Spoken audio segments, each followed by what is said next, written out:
नमस्कार मेरे प्यारे बच्चों। आज मैं आप लोगों को शिक्षा के बारे में बताने जा रहा हूँ। शिक्षा वो चीज़ है जो मनुष्य में आत्मबल लाता है। हम जितना शिक्षित रहेंगे उतना ही मेरा आत्मबल बना रहेगा। शिक्षा का अर्थ होता है मनुष्य के अंदर सामाजिक, सांस्कृतिक और मानसिक परिवर्तन लाना ही शिक्षा या एजुकेशन कहलाता है। शिक्षा को इंग्लिश में हम लोग एजुकेशन कहते हैं। शिक्षा को इंग्लिश में हम लोग क्या कहते हैं? एजुकेशन कहते हैं। यदि इस एजुकेशन के एक एक शब्द पर, एक एक वर्ड पर गौर करें तो शिक्षा हम लोग इस प्रकार लिखते हैं EDUCATION।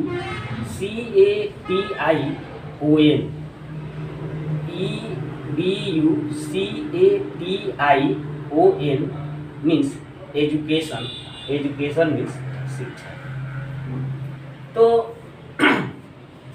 ये कितने शब्दों से बना हुआ है?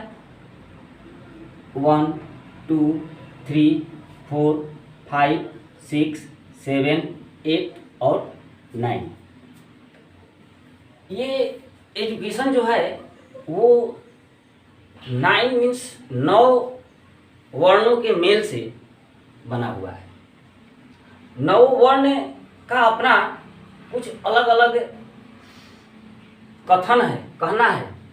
जैसे ई से एनर्जी। अब यहाँ देखेंगे कि एनर्जी मीन्स क्या? ऊर्जा, शक्ति, ताकत। जितना हम में अधिक एनर्जी होगा, ऊर्जा होगा, ताकत होगा, उतना ही हम शक्तिशाली रहेंगे। और ये ऊर्जा कहाँ से प्राप्त होगी? जब हम शिक्षित रहेंगे, पढ़े लिखे रहेंगे, तो हमें ऊर्जा अधिक मिलेगी। यदि हम अधिक ऊर्जा खत्म करें और कम काम हो, कहा गया है इंग्लिश में कि hard labour is better than A smart labour. कड़ा परिश्रम से अच्छा है उसको दिमाग से आसानी से करें। अधिक इस पर नहीं बोलूँगा। ये हमें नए नए कार्यों की करने की क्षमता प्रदान करते हैं।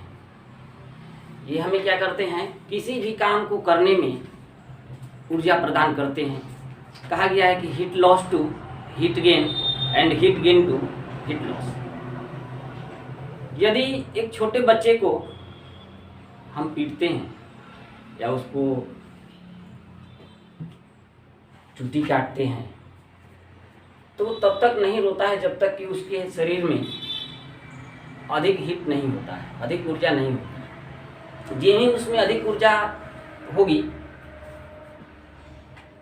उसी समय वो रोना शुरू कर देगा। ये आप अपने से समझिए।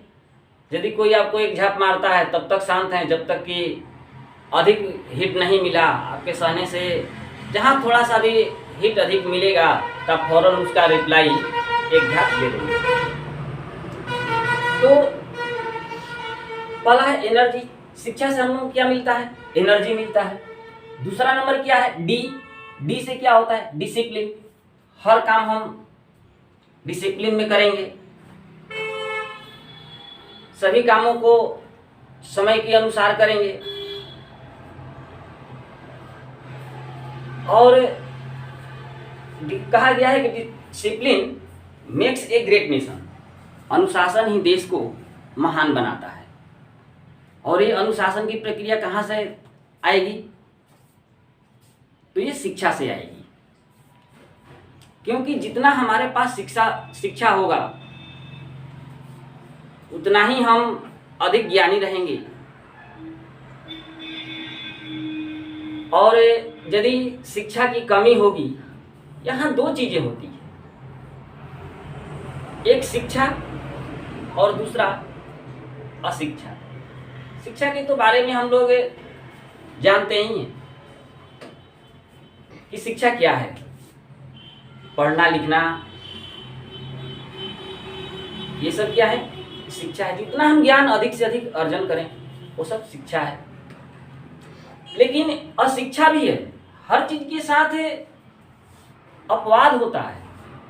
शिक्षा तो अशिक्षा मीन शिक्षित, अशिक्षित, पढ़ा लिखा, बिना पढ़ा लिखा। तो जो बिन पढ़े लिखे हैं वो क्या है? मूर्ख होते हैं। बिना पढ़े लिखे व्यक्ति क्या होते हैं? मूर्ख होते हैं। जिस प्रकार फला हुआ वृक्ष जो है वो झुका रहता है और बिना फल लगे हुए वृक्ष कभी झुकते नहीं हैं। वे टूट जाएंगे, बिखर जाएंगे, लेकिन झुकेंगे नहीं। संस्कृत में हम लोगों को इसके बारे में एक श्लोक है। क्या है कि मूर्खश्च पंच चिन्हानि गर्वो दुर्वचनम तथा क्रोधश्च दृढ़वादश्च परमाकेश्व नादरः। एक बार फिर से सुन लेंगे। मूर्खश्च पंच चिन्हानि गर्वो दुर्वचनम तथा क्रोधश्च दृढ़वादश्च परवाक्ये स्वनादरः। कह रहा है कि मूर्ख का ये 5 प्रकार का लक्षण होता है, चिन्ह होता है। क्या क्या होता है? तो कह रहा है कि पहला क्या होगा? गर्व मीन्स वो गर्व में रहेगा, घमंड में रहेगा, घमंडी होगा। घमंडी के बारे में तो बताना नहीं पड़ेगा, आप लोग खुद जानते हैं। वो क्या होगा? घमंडी होगा। दूसरा क्या होगा? दुर्वचनम तथा, गलत शब्दों का प्रयोग करने वाला होगा, यानी कि खराब वचन बोलेगा, कभी भी अच्छा वचन नहीं बोलेगा। तीसरा क्या है? तो क्रोधश्च, और क्रोधी होगा। फटाफट किसी भी बात पर क्रोध कर लेगा, खिसला जाएगा। अब उसको लगेगा कि हम जो कह रहे हैं वो क्यों नहीं लोग मान रहे हैं, वो भी उसमें है। दृढ़वादश्च, जिद्दी होगा। कहेगा कि ये पंखा नहीं, ये पेड़ है, तो आपको पेड़ ही मानना पड़ेगा। आप उसको पेड़ ही मानेंगे। आप कितना भी कहें कि नहीं ये पंखा है, ये चलता है, ये हवा देता है, लेकिन वो सुनने वाला नहीं है। जब तक आप उसको पेड़ नहीं मान लेते हैं, वृक्ष नहीं मान लेते हैं, तब तक से उसकी बात जो है वो समाप्त होने वाली नहीं होगी। अगला क्या है? परवाह के स्वनादर, दूसरे की बातों का अनादर करना। यदि आप उसको कोई अच्छी बात कहें तो कहेगा कि नहीं हम ये नहीं करेंगे। यदि उसको कहें कि पूरब की तरफ चलना है तो कहेगा कि नहीं हम पश्चिम की तरफ जाएंगे। एक बार एक पंडित जी थे, उनकी पत्नी जो थी वो मूर्ख थी।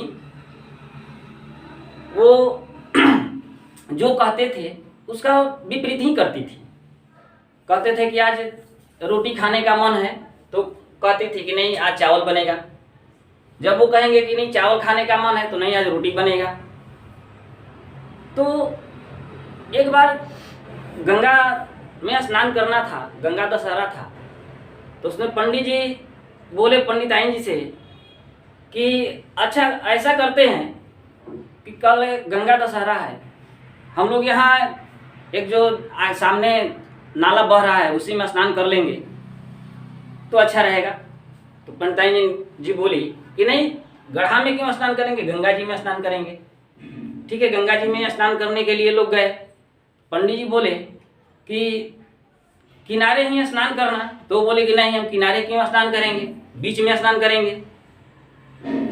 वो गई बीच में स्नान करने के लिए, डूब गई, लापता हो गई। गंगा की धारा उत्तर से दक्षिण की तरफ दक्षिण से उत्तर की तरफ बह रही है, तो वो क्या कर रहा है कि दक्षिण की तरफ खोज रहा है। क्यों? लोग पूछा, कह रहे क्या कर रहे हैं, तो मेरी पत्नी डूब गई है उसको खोज रहे हैं। तो आप इधर क्यों खोज रहे हैं? तो नहीं, वो सब काम उल्टा करती थी। हो सकता है कि धारा इधर से आ रहा है तो इधर ही चली गई हो, क्योंकि इधर तो सब लोग जाता है।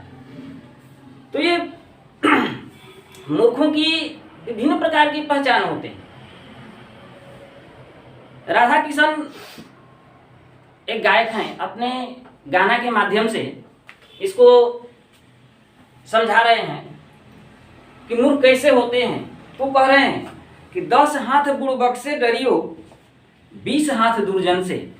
अब बुड़बक तो कहना नहीं है, दुर्जन आप लोग जानते हैं। 30-40 हाथ चंडूल चंडाल से, जो एकदम बदमाश हो, और 50-60-70 हाथ हाथी से डरिए, 90-100 हाथ नदी तालाब से। यानी कि इतने चीज जो हैं, इससे हमेशा बच करके, डर करके ही रहना है। अगला देखते हैं कि तीसरा नंबर है यूनिटी।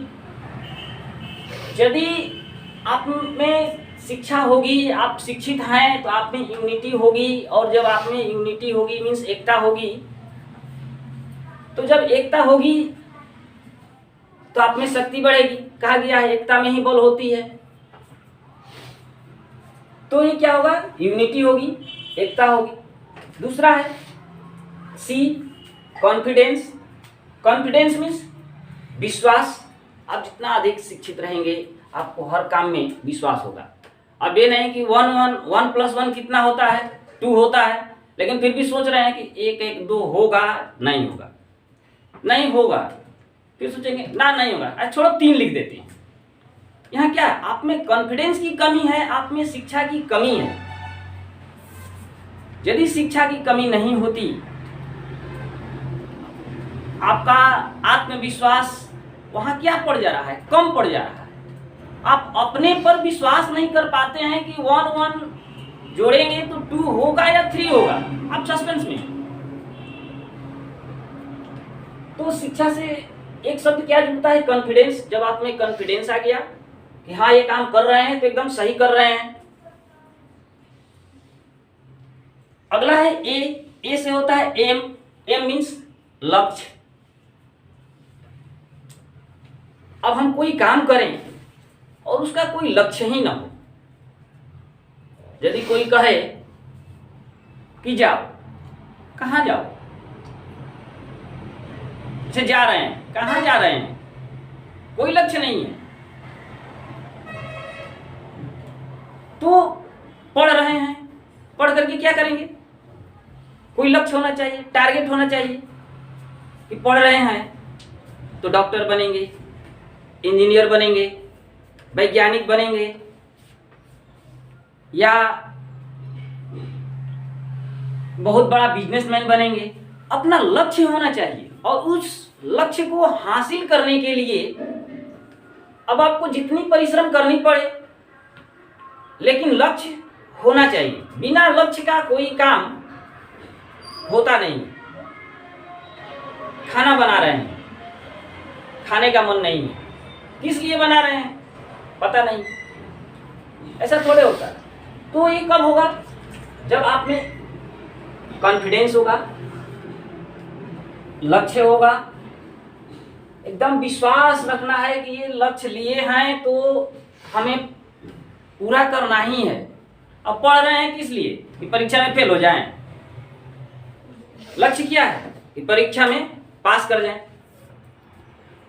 और पढ़ने के समय पर मोबाइल लिए हैं, गेम खेल रहे हैं, पेरेंट्स क्या समझेंगे? कि बच्चा मेरा पढ़ रहा है। लेकिन जो बच्चा पढ़ रहा है वो तो बच्चा का मन ही जान रहा है कितना पढ़ाई कर रहा है। तो ये सारी चीजें होनी चाहिए। अगला क्या कहता है कि टी से टैलेंट। टैलेंट मीन्स योग्यता होनी चाहिए, अपने योग्यता के अनुसार काम करनी चाहिए। अब योग्यता है नहीं, क्षमता है नहीं, देहाती एक कहावत कहा गया है कि बिच्छी का मंत्र जानते नहीं है, सांप के बिल में हाथ डाल देते हैं। तो यदि सांप के बिल में हाथ डालना है तो बिच्छी का मंत्र भी जानना जरूरी है कि कौन क्या कैसे होगा। अब ये जानते हैं कि गाय भैंस को दूहने से दूध प्राप्त होगा और दूहने का ढंग पता नहीं है, दूध मिलेगा? नहीं मिलेगा। उसके लिए ढंग के साथ साथ ज्ञान का भी होना जरूरी है, टैलेंट का होना जरूरी है। और आई से हो गया इंटरेस्ट। इंटरेस्ट मीन्स क्या? रुचि। किसी भी काम को करने में लगन होना चाहिए। पढ़ रहे हैं तो एकदम लगन के साथ पढ़ेंगे, रुचि के साथ पढ़ेंगे, मन लगा करके पढ़ेंगे, तब जाकर के हम सफल होंगे। अगला है अपॉर्चुनिटी। अपॉर्चुनिटी मीन्स अवसर। हर चीज का समय होता है, कब किस समय पर कौन सी बात बोलनी है, इसका पहचान होना चाहिए। यदि हम समय का पहचान नहीं कर पाएंगे, समय के साथ अपना परिवर्तन नहीं करेंगे, तो कब करेंगे? कहा गया है जब जैसा तब तैसा, ना जाने तो मर्द कैसा। समय के साथ क्या बोलना है, क्या करना है, उसको करना है। एक समय की बात है कि कुछ चिड़िया आकाश में उड़ती हुई जा रही थी, तब तक ऊपर से एक हवाई जहाज तेजी से क्रॉस कर गया। एक चिड़िया बोली कि ये देखने में तो हम लोगों के जैसा ही है, ये देखने में हम लोगों के जैसा ही है, फिर भी ये हमसे तेज कैसे निकल गई? इसमें क्या खास बात है? तो एक दूसरी चिड़िया बोली कि देखती नहीं हो, इसके पीछे पूंछ में आग लग गई है। जब तुम्हारे पूंछ में भी पीछे से आग लग जाएगा तो तुम भी इसी के जैसा तेज भागना शुरू कर दोगे। तो हर बात को कब किस समय पर कहना है, इसकी जानकारी होनी चाहिए और समय के अनुसार अपने बातों को कहना चाहिए। अब ये नहीं कि समय कुछ और कहने का है और कह कुछ और रहे हैं। इस पर बहुत कुछ है कि एक था, सुने होंगे आप लोग, कि वो बहुत सीधा था, मीन्स मूर्ख था। तो वो देखा कि एक के घर से अर्थी निकल रही है, तो वो समझा कि ये निकल रहा है तो चलो हम गाना गा देते हैं। वहाँ वो क्या किया कि वहाँ वो गीत गाना शुरू कर दिया। तो उसको वहाँ लोग पीटे और पीटने के बाद बोला कि मेरी क्या गलती है?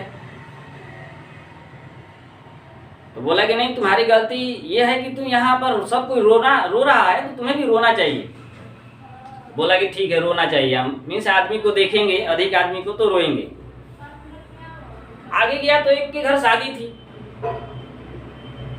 सब लोग हंस रहे थे और वहां रोना शुरू कर दिया। फिर वहां भी पिटाया। तो समय के अनुसार आपको हर काम करना है। एन से होता है नेशनैलिटी, मीन्स राष्ट्रीयता। राष्ट्रीयता मीन्स देशभक्ति होनी चाहिए कि हम अपने देश के लिए क्या कर सकते हैं। जितना अच्छाई से अच्छाई के बारे में ही सोचना है, देश के भलाई के बारे में ही सोचना है। कभी भी ऐसा नहीं सोचना है जिससे कि हमारे देश को या हमारे राष्ट्र को नुकसान हो। यदि हम एक एक करके सभी लोग सोचना शुरू कर दें, वसुधैव कुटुंबकम का पालन करना शुरू कर दें, तो मेरा ये देश जो है वो एक व्यक्ति यदि दूसरे व्यक्ति की भलाई करना शुरू कर दे, सब लोग सुखी हो जाएगा। लेकिन यहाँ तो लूटने की बीमारी लगी हुई है। उधर से राशन आ रहा है गरीबों को खाने के लिए, बड़े बड़े अफसरों का पेट भर जाता है, अब बस गरीब जो है वो भूखे मर रहे हैं। इस प्रकार से जो है कि हमें देशभक्ति होनी चाहिए।